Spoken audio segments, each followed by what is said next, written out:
A gente vai falar de organizações e cultura data-driven.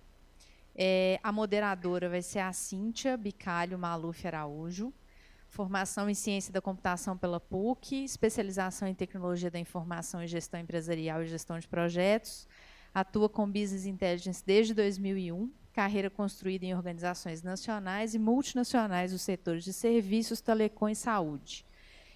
Iniciou sua trajetória na Unimed BH na assessoria de informação estratégica em agosto de 2012, coordenadora da área de Business Intelligence até agosto de 2018 e agora gerente da área de informação para o negócio.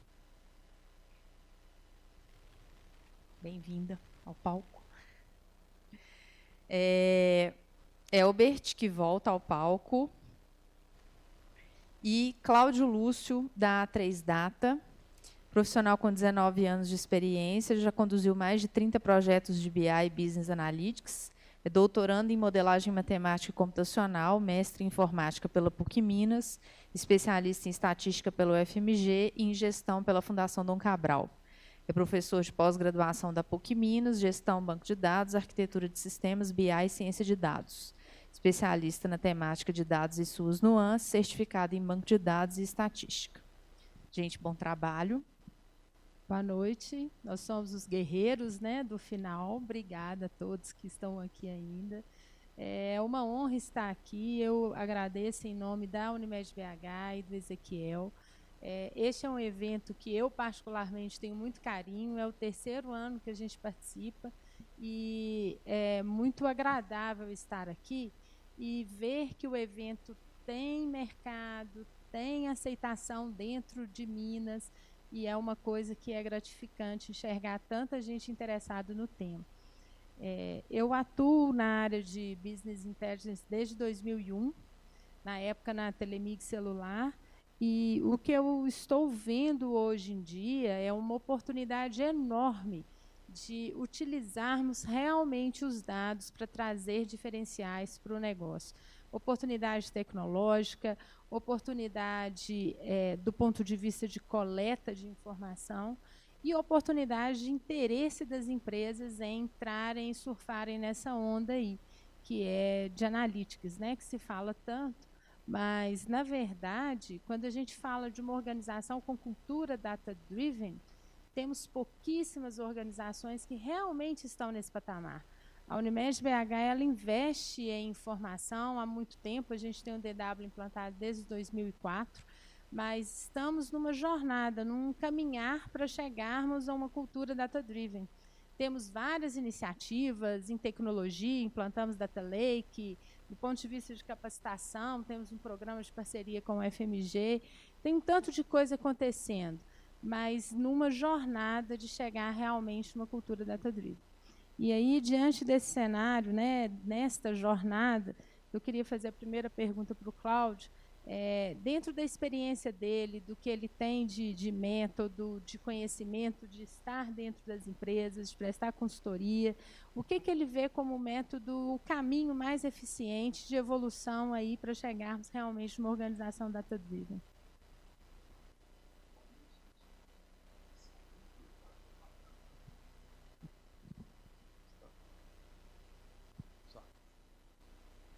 Bom, estão ouvindo agora? Acho que sim, né? Agradecer a pouco pela participação aqui. A A3 também está nesse evento desde a concepção dele, né? Desde o início, é importante para a gente.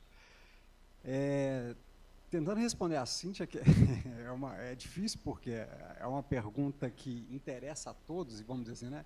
Ontem o Alberto falou que a pergunta de alguns milhares de dólares, se a gente fosse pensar, né, um método específico para isso, eu efetivamente não sei se existe um método para isso, porque quando a gente está falando de cultura, cada empresa tem intrinsecamente a sua cultura, né? Então, pensando nesse assunto, tem um autor que eu gosto muito, né? Não sei quem conhece um cara chamado Tom Davenport, ou Thomas Davenport, né? O Davenport, para vocês terem uma ideia, ele trabalha nessa área de analytics há 30 anos, ele é parceiro do pessoal do SAS há muito tempo, né? E ele, por formação, ele é um antropólogo, né? Então, essa é a formação do Thomas Davenport.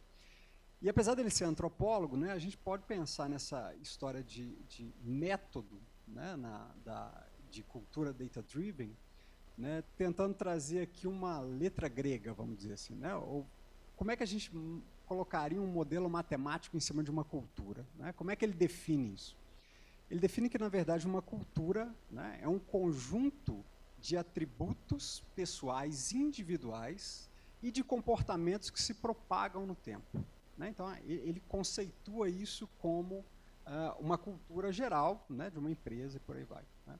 A grande questão que a gente está discutindo aqui é como é que a gente faz com que essa cultura das empresas que a gente tem, né, como é que elas sejam imbuídas por esse orientado a fatos, orientado a dados, né? Então, existe uma série de questões, né, e a gente fala aqui de tecnológicas, até os alunos que estão aqui, a grande maioria dos meus alunos, eu sempre dou aula na parte técnica, mas não querendo frustrar vocês, a questão da cultura, nós vamos voltar de novo na questão do tema que está aqui, que são pessoas, né? Então, quer dizer, é necessário que a gente tenha empresas, né, que tenham características técnicas, obviamente. Então, nós vimos vários exemplos aqui, e o pessoal da Melius e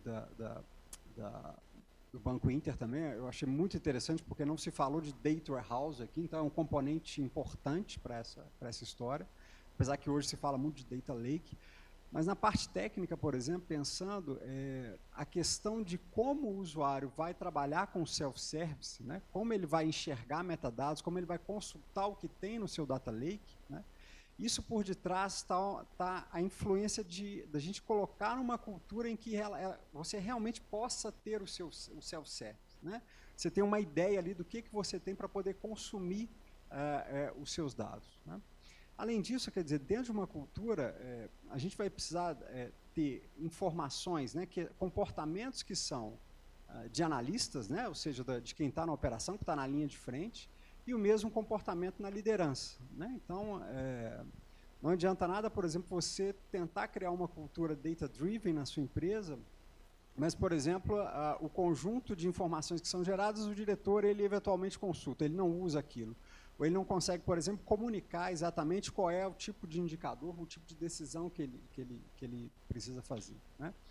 Então, assim, se eu fosse colocar, pensando em método, né, efetivamente, uma das coisas que a gente falou por poucas coisas aqui, né, é uma das ferramentas fundamentais que eu acho para a implantação dessa cultura data-driven é um processo maduro, né, um processo caminhando para a questão da governança de dados, né? A questão da gente manipular dado, aplicar modelos, ontem a gente viu aqui uma série de modelos de machine learning, deep learning, seja lá o que for, mas todas essas técnicas, né, e todas essas questões de cultura de empresa vão depender da qualidade dos dados, né, do que você tem, dessa governança que você tem, né? Então, eu diria que um método de data-driven, de cultura data-driven, ele está muito baseado nessa questão da governança, né? Como é que as pessoas se posicionam perante os dados, né? Ou, uma das palestras aqui, a gente falou do CDO, né, ou os Data Stewards, como é que cada uma dessas pessoas vê o seu conteúdo de informação e aquilo é um processo transversal dentro da empresa, né? Então, eu acho que isso tem que ser mapeado, né?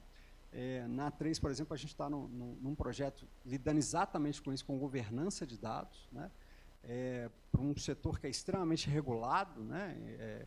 Então, isso é fundamental, que as pessoas se sintam donas não só na história do consumo, né, na hora de usar mesmo lá o Self-Service BI, mas na hora também de prestar informação sobre a qualidade daquela informação, como ela está organizada, qual o conteúdo semântico dela, né?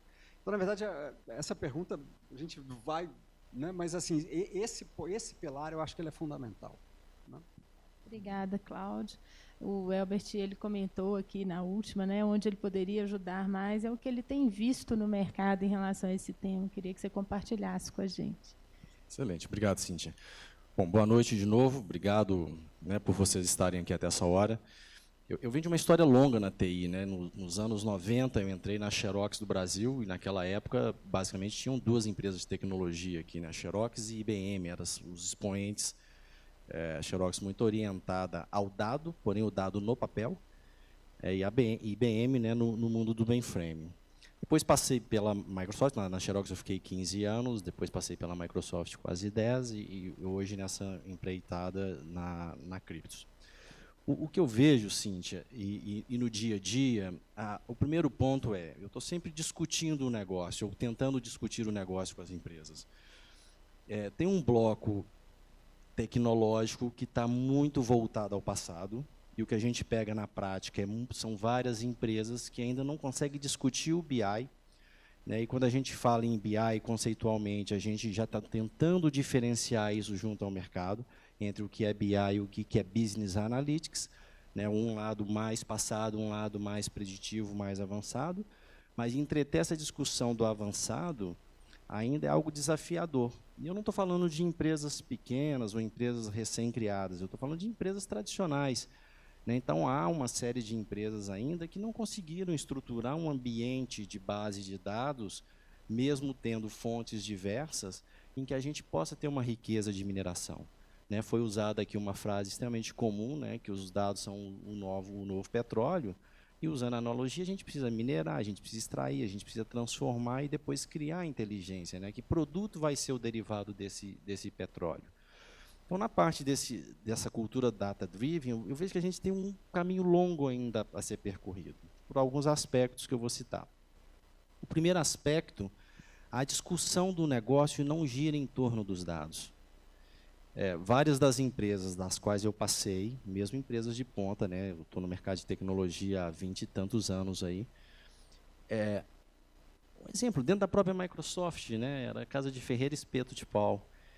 E a gente, às vezes, não discutia em torno do dado. E quando eu estou, às vezes, provocando essas discussões com diretores de marketing, diretores de tecnologia, CFOs, etc., eles voltam a um ponto muito básico, que acho que foi o Reinaldo que comentou aqui, a versão da verdade, que é cada um trazendo a sua planilha Excel para uma reunião. Isso não é cultura ainda do data-driven, é uma semicultura. Por quê? Porque também a gente tem que refletir no seguinte aspecto, que é algo que eu encontro no dia a dia, desafiando esse status quo junto aos vários executivos que eu me relaciono. São os dados que devem impactar as decisões ou as decisões que impactam os dados? E por mais óbvia que pareça a resposta, a gente está tendo uma inversão. As decisões impactam os dados. Então, de repente, eu falo, poxa, mas o meu indicador aqui não atendeu o que eu queria. E acredito que vocês nas empresas passam por situações, em algum momento, parecidas. Então, vai lá, ajusta esse número aqui, porque a gente precisa ter esse número sendo muito bem apreciado por quem de direito. Mas os dados estão lá. E o Cláudio traz um ponto extremamente relevante, que é a governança. A tecnologia de novela é sempre meio, porque eu preciso dar resposta ao negócio. Então, na cultura do data-driven também, nesse aspecto que eu enxergo, não adianta você dar tecnologia para todo mundo. Eu adoraria, como um representante de uma tecnologia, que ela fosse extremamente usada por todos. Mas eu acredito que as empresas precisam também criar seus silos de inteligência. A gente viu aqui, a gente sabe dos formatos de squads, onde eu tenho ali um catalisador que consiga fazer provocações. Vou fechar minha resposta com um exemplo prático. A Falcone Consultores, antigo INDG, é nosso cliente. Então, outro dia eu estava numa reunião com um dos sócios do professor Falcone, num almoço. Ele falou, Elber, eu estou já um senhor com bastante conhecimento, falou assim, Elber, eu estou muito preocupado. Você trouxe uma tecnologia aqui que o pessoal arrasta para lá, para cá, para lá e saem as coisas. Estou ouvindo falar de machine learning, de inteligência artificial. Você está me dizendo que o meu negócio vai acabar? Puxa, eu me senti, primeiro, desafiado, segundo, honrado em tentar construir uma resposta para um fundador de um grupo, de uma empresa tão importante. 5 minutos ali de reflexão, mas eu falei, olha, acredito que não. Por quê? E aí tem tudo a ver com data-driven. Quem sabe fazer perguntas? Esse é o maior ponto que a gente precisa refletir. Porque a tecnologia, seja o algoritmo, seja o robô, etc., mas eu preciso de alguém que faça a pergunta correta, ou no mínimo desafiadora, para que a gente, seja automatizado ou não, busque a resposta. Então, essa reflexão que eu tenho sobre esse segmento é o que eu venho vendo na prática, né? Obrigada aos dois pelas respostas. Eu acho que essa jornada realmente ela é desafiadora por todos os motivos. A governança de dados é um papel assim importantíssimo em zelar pela qualidade do dado. Eu queria fazer um comentário em relação a mulheres em tecnologia, porque dentro da nossa área nós temos um grupo que trabalha com curadoria dos dados. E o que a gente vem observando é que as mulheres, quando estão trabalhando, zelando por isso, elas zelam com mais detalhe, elas têm um cuidado especial, e isso é uma das coisas que vem nos encantando em trabalhar com dados. Tem espaço para todo mundo, na equipe tem sociólogo, na equipe tem demógrafo, tem estatístico, tem economista, e a maioria da equipe da Unimed BH que trabalha com dados é de mulheres. Então, assim, tem espaço para todo mundo, gente, e mulheres com tecnologia, trabalhando com dados, normalmente dão muito resultado. Não queria deixar de comentar isso no momento em que a gente está falando de qualidade de dados e da importância do papel da governança quando a gente está ampliando formatos, ampliando estruturas de armazenamento, aí isso fica mais importante ainda. Um outro tema que tem um pouco a ver, né, com curadoria, com governança, é o tema segurança.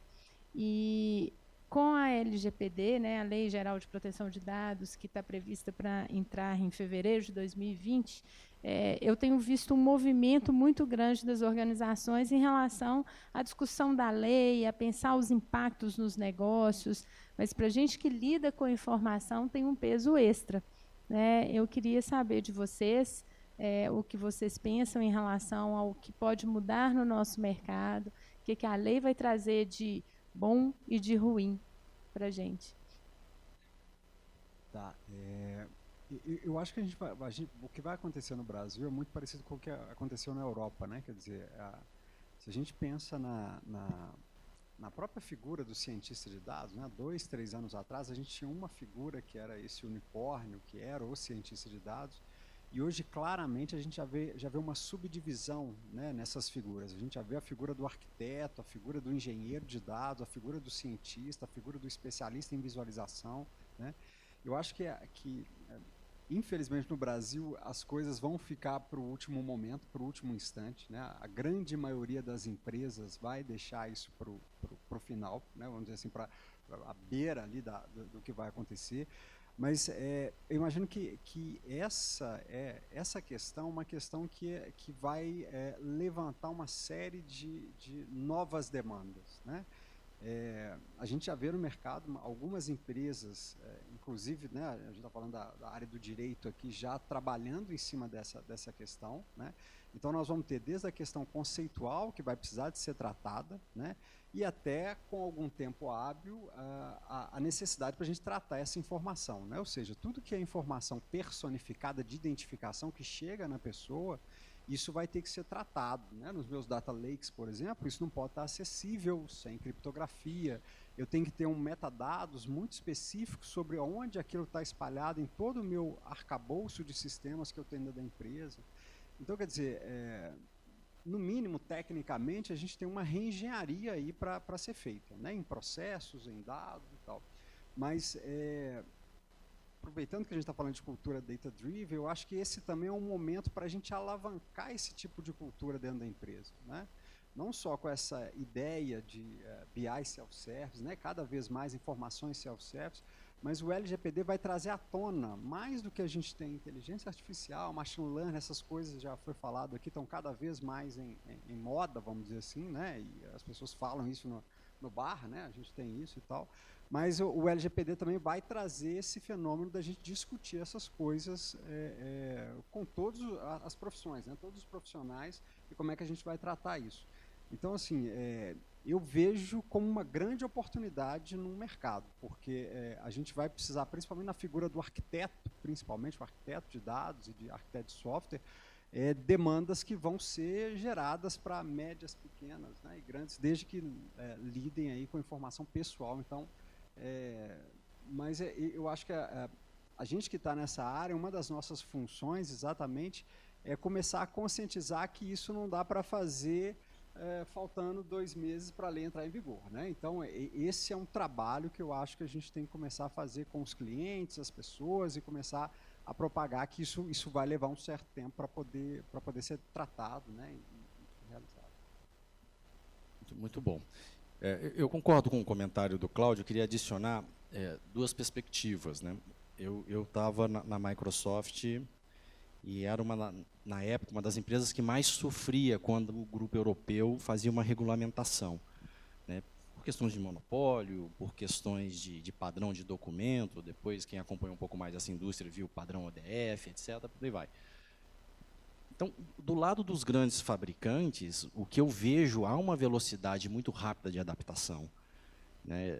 Eu depois acompanhava isso, tenho amigos que estão no Google, tenho amigos que estão na Apple, então esses grandes fabricantes, eles vão se resolver muito rápido em relação a trazer esse conforto, né, para as empresas da proteção dos dados, principalmente dados sensíveis.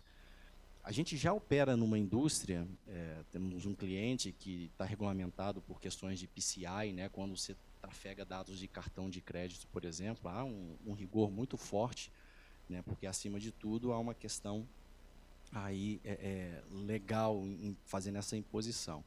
Né, com o próprio Banco Inter que teve aqui também, ou seja, o segmento bancário, há também ali uma regulamentação que começou lá atrás com Basileia e depois foi passando por uma série de outros rigores. Então, do ponto de vista tecnológico, eu acredito que as grandes empresas, os grandes fabricantes vão trazer para a gente essa capacidade ali dentro dos seus softwares, né? Do ponto de vista empresarial, outro dia eu estava num grande grupo, a gente tendo uma discussão, né, em torno de uma implementação, de uma solução que pudesse pavimentar esse caminho para o Self-Service BI, gosto muito da sua palavra jornada, porque de fato é. E se tem um diferencial que a gente pode prover é exatamente essa governança, a rastreabilidade do dado, saber quem acessou, quando acessou, quem autentica, quem não autentica, e no nível menor que a gente chama, que é o grão, né? Eu posso falar, determinado colaborador não vai ver o lucro, né? Ou não vai ver a cidade de Belo Horizonte. A gente consegue fazer de uma forma muito básica, e a maioria das ferramentas estão provendo isso de alguma forma. Mas quando eu trouxe o tema segurança, e eu estava com o CFO, né, por isso não vou nem falar o nome da empresa, porque eu estou querendo vender lá também, você falou, não, segurança para a gente não é uma preocupação. A gente quer logo começar o projeto e depois a gente trata a segurança. E isso me trouxe conforto, né, porque eu não quero fazer uma negociação comercial de uma única vez, eu quero vender sempre ali. Então eu parei a reunião e falei, olha, vamos refletir um pouco a respeito disso, né?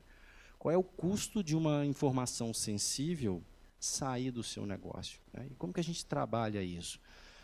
E isso passa também nessa cultura data-driven quando há uma discussão, mantenho na nuvem ou não mantenho na nuvem? Né? Que tipo de dado vai estar on-premise, que é quando está dentro da minha casa, que tipo de dado não vai estar? Não existe uma bala de prata, uma resposta única. Então, dentro da lei, a gente tem começado também a fazer uma investigação, estamos longe ainda de ter profundidade no assunto, mas a gente começou a estudar para exatamente para saber se posicionar em cada aspecto, em cada segmento de mercado. E haverá mercados, e há mercados com mais sensibilidade, né, ao dado, outros não. Mas vocês acabaram de ver aqui um exemplo do Banco Inter levando tudo para a nuvem. Né? Então, essa questão de segurança ela é relativa, e hoje há uma série de elementos, tecnologia para prover isso. Uma última questão que eu gostaria de fazer para os dois, assim, dentro dessa jornada, eu acho que a questão da governança, da qualificação do dado é super importante, e a gente já comentou, e tem 2 elementos que são muito falados quando a gente fala de cultura data-driven. Um é a questão da monetização da informação, né? Ativar o dado passar a ser um ativo mesmo, igual a empresa tem como patrimônio o prédio, ela ter o dado como ativo. E nessa linha do dado enquanto ativo, existem muitos desafios, não é tão simples assim, não é tão fácil assim. Você já viu isso acontecendo, Cláudio? Você tem alguma referência de onde você vivenciou esse cenário? Ontem a gente teve aqui uma das empresas que trabalham, de certa forma, assim, né? Que a Serasa tem o negócio dela. Mas, tirando essas empresas que têm como negócio, você conhece alguma que chegou lá? Na verdade, assim, a gente está trabalhando numa que ela sofre, é um setor que sofre uma regulação muito forte, né? Então, assim, se a gente fosse comparar, a LGPD para eles é peixe pequeno, porque eles têm contratos de uma série de questões, né? Existem relação com o consumidor, eu não vou falar qual é a empresa, mas é uma empresa que tem, sei lá, mais de 10 milhões de clientes. E para eles, como ele é um setor regulado, né, especificamente nesse caso, o não cumprimento da regulação, que é uma lei, né, efetivamente, isso gera multas muito pesadas, né? Então, para essa empresa especificamente, né, quando ela sofre uma auditoria e se verifica um problema de qualidade de dados, se verifica um problema de uma informação que foi gerada e que não tem rastreabilidade, isso vale alguns milhares de reais, né? Ela é multada. Então, é claro que nós estamos falando de uma empresa grande, né, efetivamente, mas no caso deles, eles estão no processo de fazer esse caso da governança, de criar essa cultura para que as pessoas vejam realmente que o dado ele é financeiro mesmo, né? Ele é ativo e aquilo vale dinheiro e muito dinheiro, dependendo da informação que for prestada para o órgão regulador e por aí vai, né? Tirando esse caso, quer dizer, o que eu vejo no mercado, quer dizer, é a questão da utilidade da informação, né? Quando a gente fala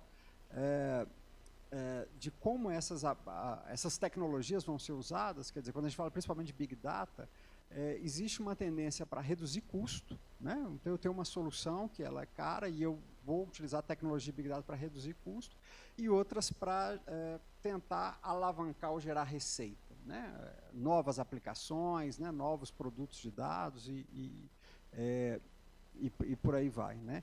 Então, assim, nesse caso, eu imagino que a cultura, né? Essa questão dessa aplicação ela é mais dificultada, né? Porque as pessoas vão ter ainda tem, pelo menos pelo que eu tenho visto, uma dificuldade de ver o dado efetivamente como um ativo, né? De ver que aquilo tem valor, que qual que é a importância de uma coisa que a gente fala muito, né, na A3 mesmo, quer dizer, quando você está consumindo um relatório dentro de uma ferramenta, um Tableau, efetivamente, e aí você não vê a informação, né? O que a grande maioria das equipes, isso eu já vi várias vezes, faz a gente arruma alguma forma aí de imputar o dado lá de alguma maneira, né?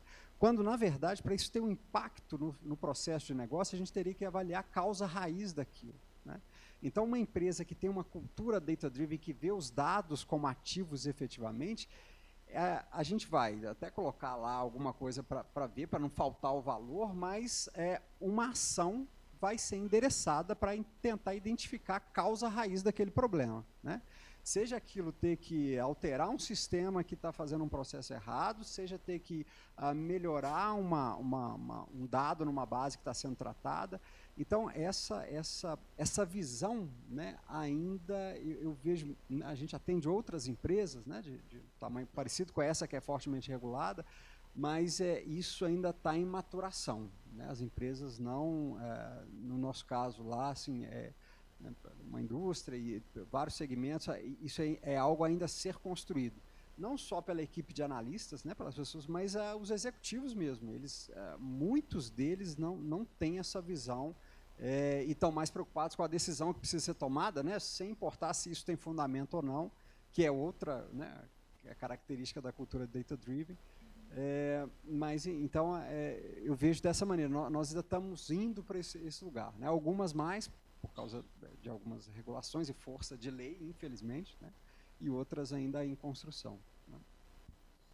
Um bom ponto, assim, eu vou trazer talvez um complemento um pouquinho diferente da colocação feita. Outro dia eu estava num evento, a pessoa disse o seguinte, que estava em contato com um pesquisador que está sempre na região do Vale do Silício, e o comentário foi: os negócios disruptivos geram a ilegalidade.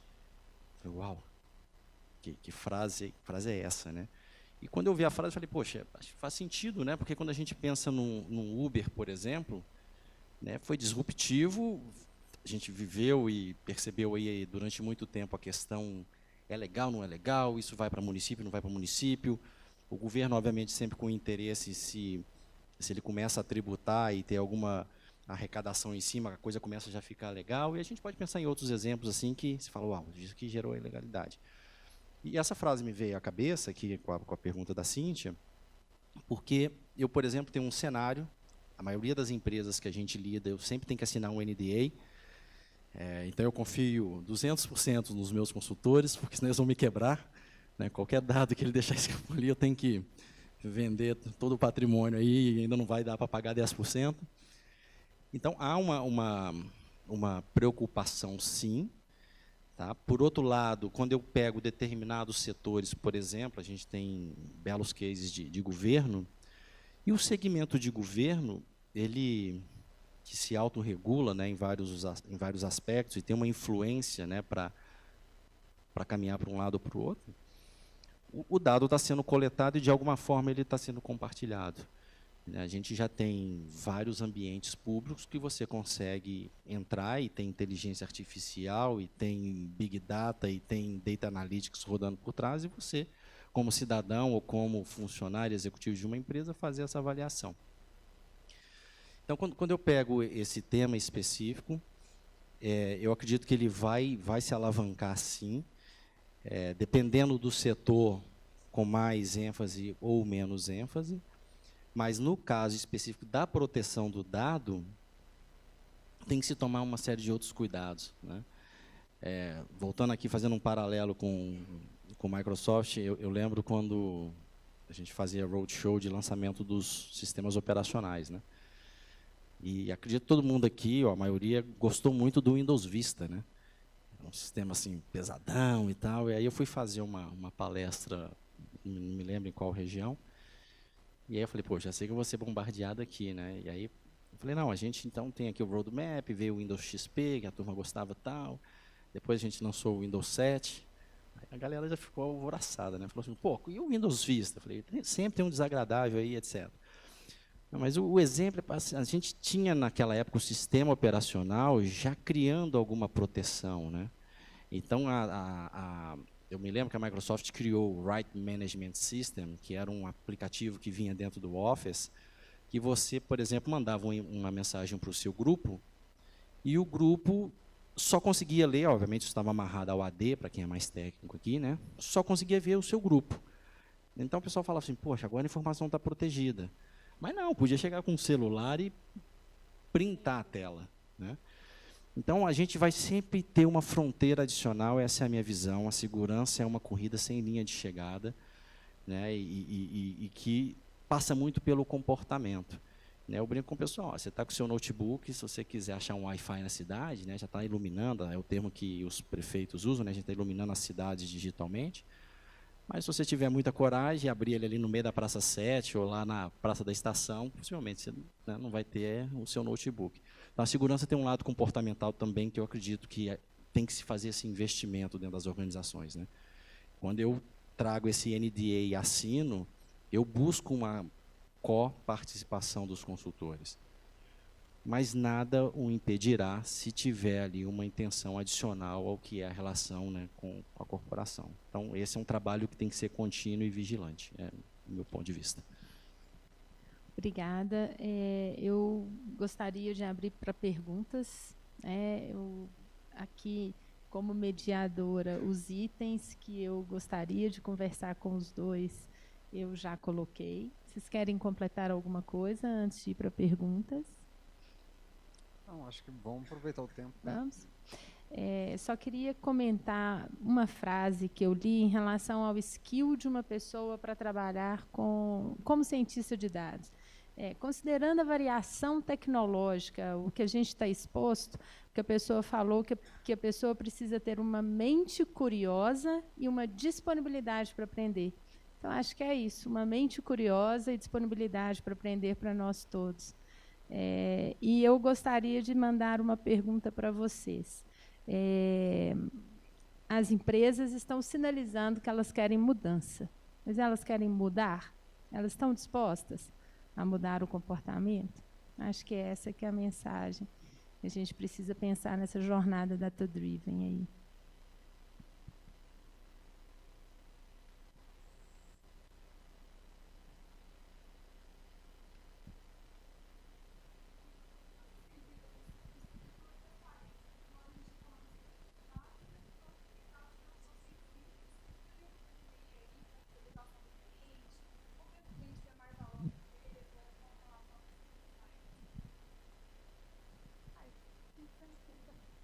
Bom, deixa eu começar então.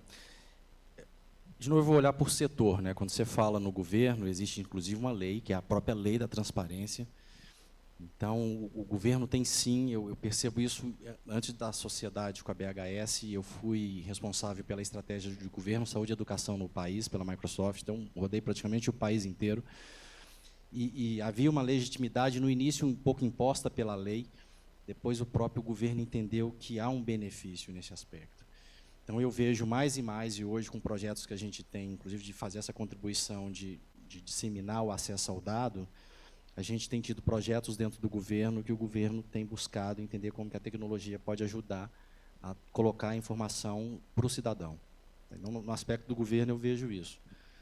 No aspecto privado, eu não tenho visto tanto esse movimento. Tá? Mesmo os dados não sendo sensíveis, há sempre uma intenção, e normalmente liderada pela área de marketing, que é esse dado que eu compartilho, é uma expressão até que o americano usa, o give and get. Né? Se eu compartilhar esse dado, o que o meu possível cliente me traz de volta. Né? Então, quando a gente discute uma estratégia de marketing digital, tem muito isso. Né? Então, eu começo ali, tem alguma coisa que é um phishing que me captura pelo meu interesse, depois eu começo a preencher ali um formulário, troco os meus dados pelo... E aí entra, né, a lei de proteção dos dados. Eu troco os meus dados, de repente, por um e-book ou por algo que seja relevante para a minha aprendizagem ou para a minha busca. Tirando esse aspecto, os dados ainda estão muito num nível interno. Né? A gente tem até a tecnologia que a gente representa, permite que as empresas possam se conectar aos dados através da web.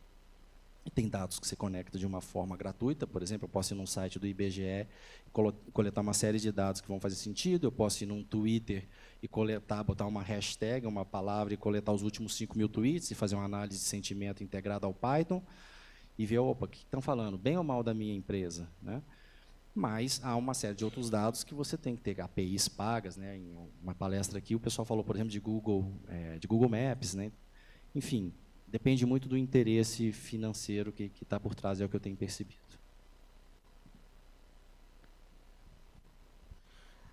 Muito se fala como o dado como novo petróleo, e o dado como ativo e como monetizar o dado.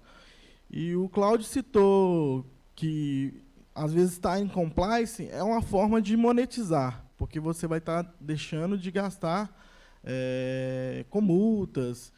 E minha pergunta é a seguinte, quais que seriam as formas de monetizar com dados, além de vender, é claro, e também se é ético, o que vocês acham, assim, se é ético ou não, essa questão de vender dados.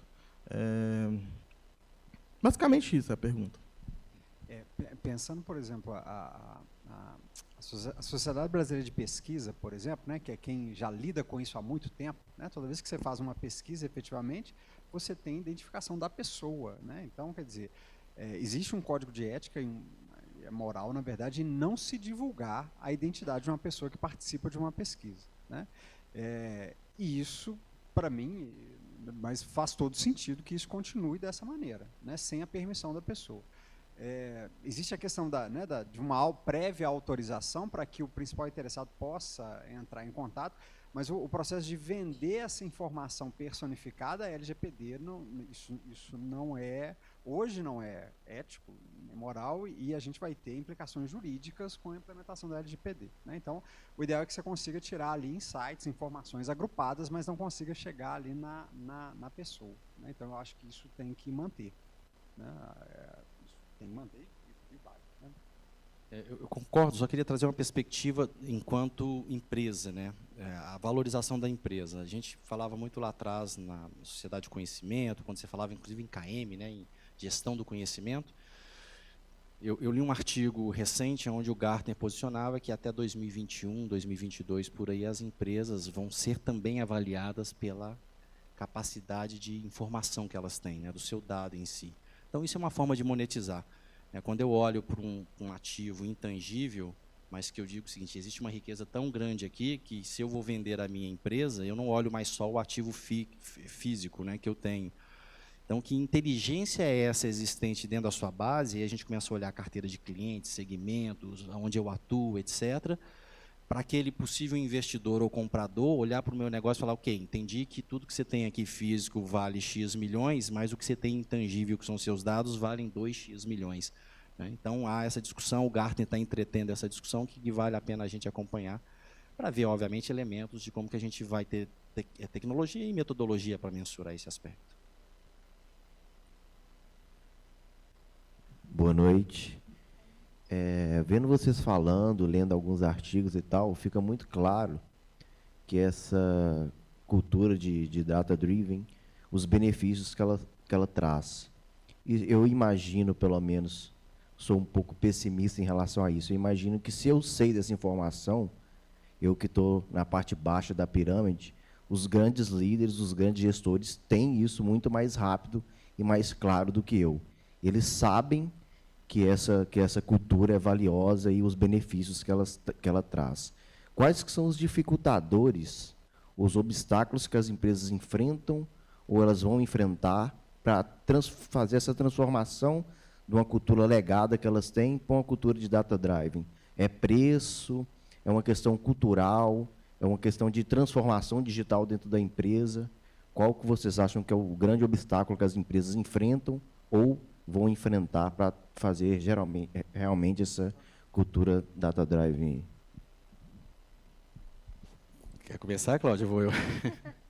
Assim, na verdade, vamos dizer, você colocou a hipótese que os líderes sabem, né? Então, colocando essa hipótese, eu acho que eles têm dificuldade de seguir esse caminho, né? Qual que é o caminho que vai me levar para essa mudança desse status quo que eu tenho hoje para uma cultura data-driven, para uma empresa data-driven? A experiência que a gente tem na A3, assim, eles não sabem como fazer isso, né? E as empresas não sabem como fazer transformação digital e fazer essa mudança. Essa história toda é muito nova, efetivamente, né? Ainda é muito nova.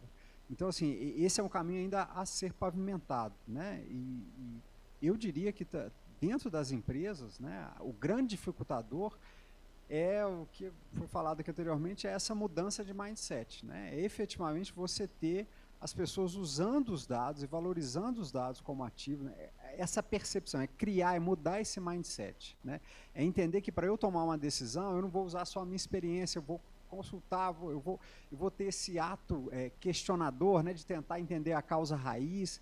Então, essa mudança leva tempo, ela é custosa e ela é trabalhosa de ser feita. É mudança de pessoas, efetivamente, né? Eu, na minha opinião, acho que esse é o grande desafio a ser gerado, né? Queria só complementar. Eu acho que tem uma questão que foi colocada por um dos palestrantes de ontem, que é a alfabetização em dados. Assim, não é todo dirigente, não é toda liderança, não é todo colaborador que sabe conversar de dados, que sabe interpretar um gráfico, que sabe compreender e ler e fazer análise em cima de um fato colocado. Eu acho que este é um enorme desafio também, trazer este conhecimento, empoderar as pessoas em tratar e conhecer a informação. Eu adorei esse termo, né? Depois eu pedi o uso da propriedade intelectual. Qual deles? Do alfabetização. Porque de fato né? Você perguntou a questão de preço, né? O C-level, o preço, ele já entende que não é, às vezes, o menor preço, né? Há uma discussão em torno do que eu trago de ROI. E essa discussão é sempre muito presente. Se eu tenho uma empresa mais madura, que retorno sobre investimento. Então, toda tecnologia tem que dar retorno. Esse é o primeiro aspecto. Outro aspecto que eu vejo que ainda é cultural, principalmente no nosso mercado, e não é uma crítica, é uma constatação, a TI ainda tem o sentimento de posse do dado. Então, é muito comum a gente ver o gestor de TI, quem, enfim, ali fala, não, o dado é meu e não é da área usuária. E o terceiro elemento, que passa pelo que a Cíntia expôs aqui, é a gente sair do acesso ao relatório para ter o acesso a realmente discutir o dado. Então, às vezes eu chego nas empresas e a gente vai discutir o que eles têm, como que eles tratam a informação. Eu tenho sim um BI. Você fala, mas o que você tem de BI? Poxa, eu tenho um monte de relatório sendo gerado por sistemas legados. Exatamente. Então, como que eu enxergo isso? E eu volto ao ponto que eu falei antes. Quem sabe fazer perguntas? É o tributarista que sabe fazer pergunta, é o financeiro que sabe fazer pergunta, é o RH que sabe fazer pergunta. Então, acredito que tem que começar as empresas, e nós aqui podemos pavimentar esse caminho, que é ter essa discussão e essa provocação, porque há ainda uma sensação de que eu vou investir algo que eu não tenho certeza do retorno. Né? E tecnologia não é compra, é entrega. Né? Eu só vejo o resultado depois que eu assinei o cheque e que eu implementei, por mais rápida ou não que seja essa implementação. Então, essa é a minha visão.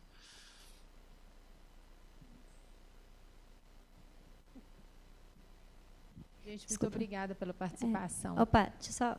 Tem mais uma? Sim. Na verdade, tenho duas perguntas em uma aqui. A primeira vai um pouco na linha um pouco inversa do que foi proposto na questão anterior, que é de como a liderança acessa, né, ou como ela conhece essas questões associadas aos modelos data-driven. No nosso caso, aqui a nossa área, a gente tem uma área voltada para modelos e tecnologia, né? Uma área voltada para cientistas de dados mesmo, dentro da companhia onde a gente trabalha. E, no final das contas, a turma é muito mais nova do que quem está efetivamente no board da companhia. Então, a gente tem um movimento contrário, né? Que fica quase que a gente que conhecendo todos os modelos, todas as ferramentas, desenhando tudo isso dessa perspectiva mais de ciência de dados, versus a experiência de quem está há X tempo trabalhando com esses modelos, etc. Então, como fazer, né? Eu queria entender um pouquinho da experiência de vocês, como fazer chegar, de fato, e fazer com que a experiência ela comunique-se dentro dessa estrutura de governança com a questão do conhecimento de quem trabalha com isso no dia a dia. Isso é de uma pergunta. E uma outra questão, acho que também um pouco mais associada a isso, que faz um pouco parte de como a gente estrutura a nossa área hoje dentro da companhia, que é a gente está muito mais voltado para a parte mais de modelos quantitativos. A gente trabalha muito com modelagem e menos com ferramental. Para a gente, de fato, a tecnologia ela é meio, né? Ela é instrumental. E aí a minha pergunta é: como é que vocês enxergam isso também? Como que vai ser essa tecnologia, essas tecnologias todas que envolvem as ciências de dados no futuro? Porque hoje eu vejo muito martelos correndo atrás de pregos, né? E eu queria entender como que vocês veem isso no futuro. Se quando essas tecnologias todas derem espaço para novas tecnologias, o que sobra?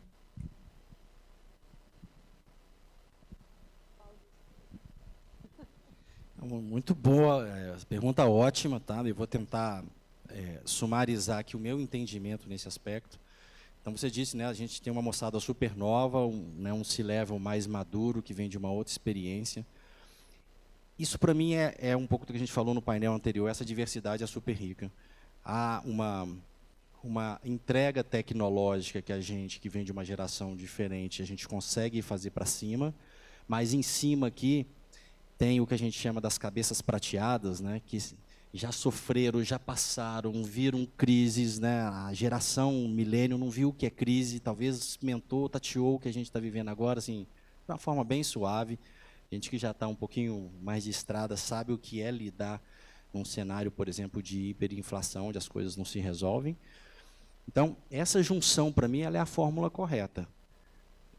Eu vejo empresas, sim, desse padrão, empresas, inclusive familiares, que estão se reinventando na questão de, eu vou sair da administração executiva do dia a dia, vou criar aqui um conselho e vou para o conselho, mas o conselho está, de novo, fazendo as provocações corretas para a administração executiva.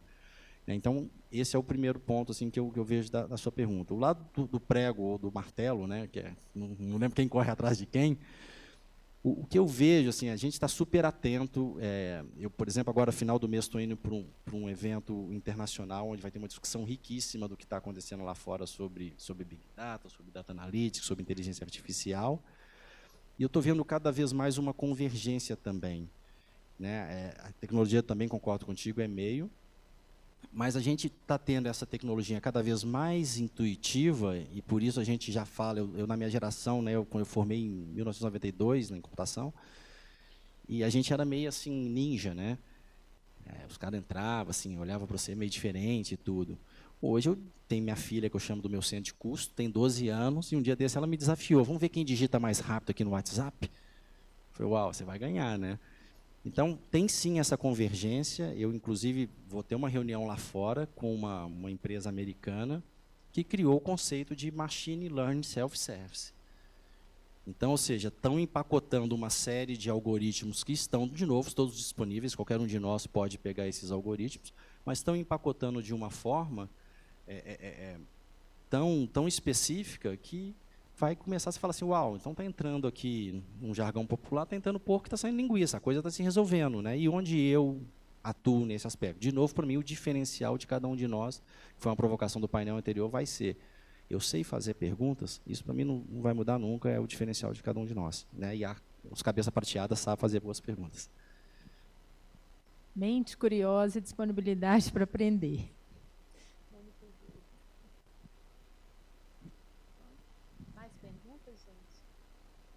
Então, gente, eu quero agradecer aqui a participação do Elbert, da Cíntia e do Cláudio nesse último painel.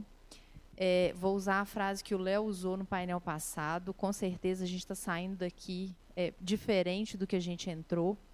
Eu acho que para quem trabalha na área de BI, a gente conseguiu perceber, né, que os caminhos estão se convergindo para um mesmo lugar. A gente pode, inclusive, trocar várias experiências. Aqui a gente viu, né, ferramentas diferentes, métodos diferentes, cases diferentes, mas todos aí orbitando dentro, né, dos mesmos conceitos, dos mesmos temas. Eu acredito que esse evento ele é riquíssimo para essa comunidade, e 2019, com certeza, nós estaremos aqui de volta, né, estamos juntos, né, Rodo? Exatamente para que a gente possa continuar trocando esse conhecimento, expandindo, né, tudo que a gente tem feito aí nesse mercado, que eu falo e reafirmo, é uma coisa que é uma cachaça, né? A gente ama esse negócio de trabalhar com dados, e eu acredito de fato que os dados podem suportar e transformar as nossas decisões no dia a dia. Então, muito obrigada aí aos heróis da resistência, né, até 10h30 aí conosco, e a gente fica à disposição aí nos canais, né, no LinkedIn, para que a gente possa continuar debatendo esses temas. Obrigado, boa noite.